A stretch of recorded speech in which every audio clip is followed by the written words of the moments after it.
तो 1 मिनट दोस्तों, शुरू कर रहे हैं वीडियो। हाँ चलिए शुरू करते हैं। तो नमस्कार, वेलकम है आप सभी का। चलिए आज हम लोग बात करने वाले हैं जितने भी लोग अपने सेक के पेपर में एंटरप्रेन्योरशिप डेवलपमेंट रखे हैं उसका पेपर किस टाइप से आता है सब्जेक्टिव फॉर्म में, आइए देखते हैं। ठीक है, तो चलिए शुरू करते हैं पेपर को बिना टाइम वेस्ट किए। मैं ये नहीं बताने वाला मेरा नाम क्या है, और चलिए काम शुरू करते हैं। ठीक है, काम के लिए आए हैं, काम देखिए। तो देखिए 2022 में एक यूनिवर्सिटी के द्वारा पूछा गया पेपर है, CBCS पैटर्न पे आधारित थी यूनिवर्सिटी। फुल मार्क्स थे 40 और टाइम था 2 घंटे। इस पेपर को क्वालिफाई करने के लिए आपको लाना होता है 50 में से 10 मार्क्स इंटरनली और 40 मार्क्स इस एग्जाम में, यानी कि 50 मार्क्स हो गया। दोनों 50 जोड़ के आपको लाना होता है 20 मार्क्स। ठीक है, क्वालिफाई करने के लिए, पेपर को पास करने के लिए। अब देख लेते हैं तो किस टाइप के क्वेश्चन आते हैं। यहाँ पे देखिए ग्रुप ए में बांटा गया है और ग्रुप बी में। ग्रुप ए आपका कंपलसरी है, इसमें 4 ऑब्जेक्टिव हैं। ठीक है, और फिर 2-2 मार्क्स के 2 क्वेश्चन हैं। तो सबसे पहले हम लोग ग्रुप ए को करते हैं जो कि कंपलसरी सेक्शन है। इसमें पूछा गया है इंग्लिश और हिंदी दोनों भाषाओं में क्वेश्चन है। आप चाहे भारत के किसी भी राज्य में हो, किसी भी यूनिवर्सिटी में पढ़ाई कर रहे हो, अगर आप सब्जेक्ट यही है तो डेफिनेटली क्वेश्चन भी इसी टाइप के आएंगे। क्वेश्चन है कि who should be involved in preparing a farms business plan. Hindi में है कि फार्म की व्यवसाय तैयार करने में किसे शामिल किया जाना चाहिए। तो फार्म के व्यवसाय शामिल कर एक एंटरप्रेन्योर यानी कि उद्यमी को शामिल किया जाना चाहिए। ऑप्शन 3 इसका राइट आंसर हो जाएगा, एंटरप्रेन्योर। ठीक है, बी नंबर क्वेश्चन देखते हैं। यार इतना गाड़ी चलता है ना, क्या बताऊं।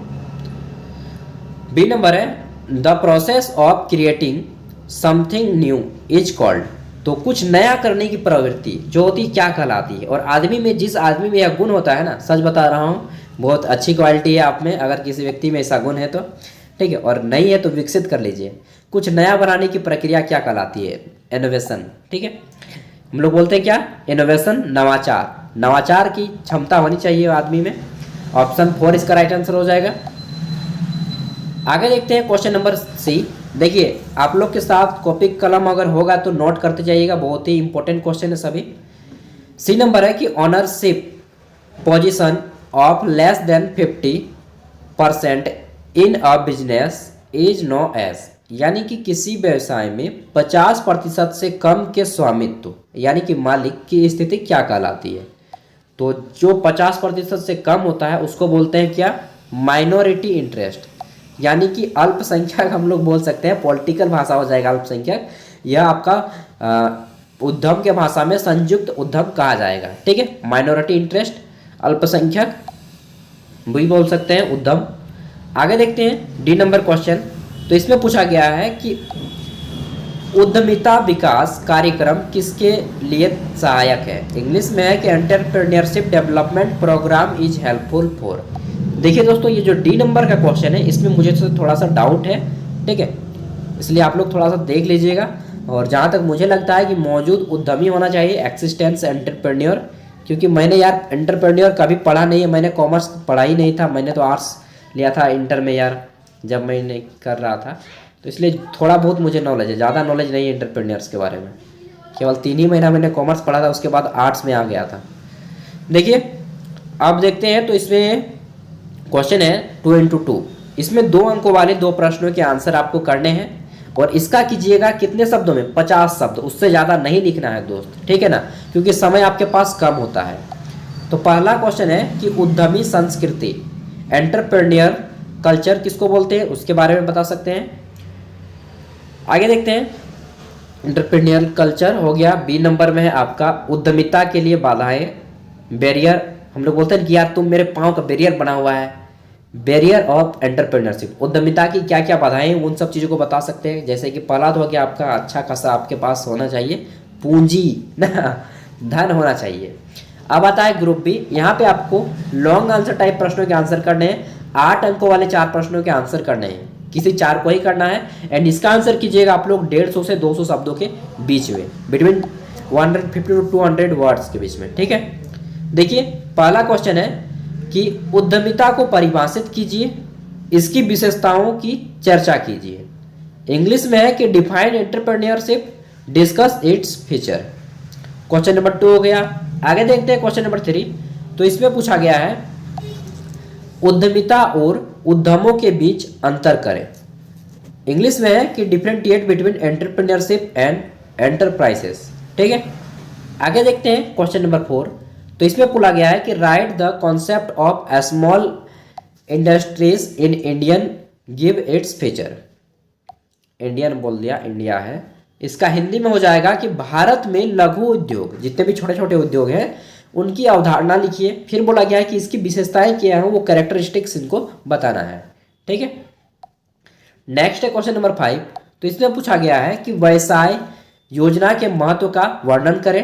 Describe the importance of a business plan. ठीक है दोस्त, ये हो गए 5 नंबर।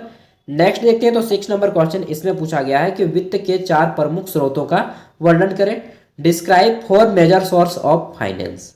ठीक है, आगे देखते हैं 7 नंबर क्वेश्चन। तो इसमें बोला गया है कि परियोजना क्या है। इंग्लिश में है कि व्हाट इज प्रोजेक्ट। फिर बोला गया है कि परियोजना का एक नमूना दें। Give a specimen of project.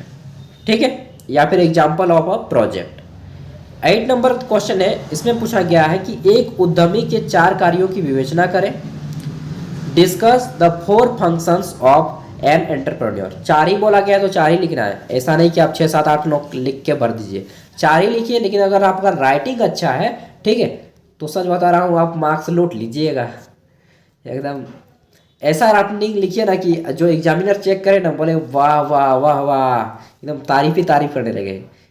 इस 1-2 लोगों का राइटिंग ऐसा होता है, सच बताओ बहुत अच्छा होता है। और उस कला का यूज करना है आपको यहाँ पे। ठीक है, समय का यूज कीजिए, कला का यूज कीजिए, पेन का यूज कीजिए और मार्क्स बटोर लाइए।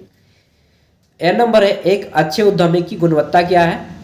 Quality of a good entrepreneur. एक गुड एंटरप्रेन्योर में कौन कौन से गुण होते हैं वो बताना है। सबसे पहले तो यार वह आदमी डिसीजन मेकिंग अच्छा होना चाहिए, फैसला लेने की क्षमता अच्छी होनी चाहिए उसमें। ठीक है, ईमानदार होना चाहिए, इस तरह के गुण को बताना है। आलसी नहीं होना चाहिए, मुझे तो मालूम नहीं, मैं अनुमान से बोल रहा हूँ। बी नंबर है सूक्ष्म उद्योग, माइक्रो इंडस्ट्रीज के बारे में लिख सकते हैं अगर आप क्वेश्चन नंबर 9 को बताते हैं तो। ठीक है, सूक्ष्म उद्योग, सूक्ष्म वित्त, माइक्रो फाइनेंस। और डी नंबर है उद्यमिता की आवश्यकता, नीड ऑफ एंटरप्रेन्योरशिप। एक दोस्त बताऊं दोस्त, मतलब एक बात बताऊं दोस्त, अगर आप एंटरप्रेन्योर बन जाते हैं ना, तो सच बता रहा हूं, आप लोग में से जितने भी लोग पढ़ाई कर रहे हैं 1 साल से 2 साल सरकारी नौकरी की तैयारी कीजिए। अगर आपका होता है तो ठीक, और नहीं कर रहे हैं तो बहुत अच्छा। अगर आप कर रहे हैं तो 1 से 2 साल तैयारी कीजिएगा। ठीक है, पूरा जी जान लगा के। अगर नहीं हो गया तो छोड़ दीजिए, गिव अप कीजिए, लात मारिए सरकारी नौकरी को और आ जाइए आप एंटरप्रेन्योर में। सच बता रहा हूँ, एंटरप्रेन्योर एक ऐसा क्षेत्र है जहाँ पे आप पैसा लूटते हैं, नाम लूटते हैं, इज्जत लूटते हैं, सब कुछ लूट लेते हैं देश से। सब कुछ मिलता है आपको, इज्जत, नाम, पैसा, शोहरत, रुतबा, जो भी बोलते हैं ना, गाड़ी, बंगला, घर, सब कुछ मिलता है एंटरप्रेन्योरशिप में। बस आप में वो कैपेबिलिटी होनी चाहिए, हिम्मत उठाने की क्षमता होनी चाहिए कि हाँ मैं हर स्थिति से लड़ सकता हूँ यार। जो चीज़ मैं दूसरों के लिए कर सकता हूँ वो चीज़ मैं खुद करूँगा और अपने पीछे लोगों को खटाऊंगा। ठीक है, इस तरह की भावना होना चाहिए एंटरप्रेन्योरशिप में। बाकी आपकी मर्जी जो भी है, और ज़िंदगी को जैसा जीना है यार अच्छे से जिए, बस जो भी है। बेरोजगार कभी मत बैठिएगा, बाकी आपकी मर्जी। बेरोजगार बैठते हैं ना तो देश को अंततः हानि होती है, और अगर आप कुछ ना कुछ काम करते हैं तो अल्टीमेटली देश को ही फायदा होता है। अब सोच आपकी, आपका देश, मेरा भी देश है यार, मैं तो काम करता ही हूँ। ठीक है, बाकी समय में आपके साथ वीडियो बनाता हूँ और अदर समय में मैं काम करता हूँ दोस्त, सही बता रहा हूँ। और मैंने जब ग्रेजुएशन कर रहा था उस टाइम में भी मैं 8 घंटे 6 घंटे काम किया करता था एक लैब में। ठीक है, thank you, all the best, फिर मिलते हैं अगले वीडियो में।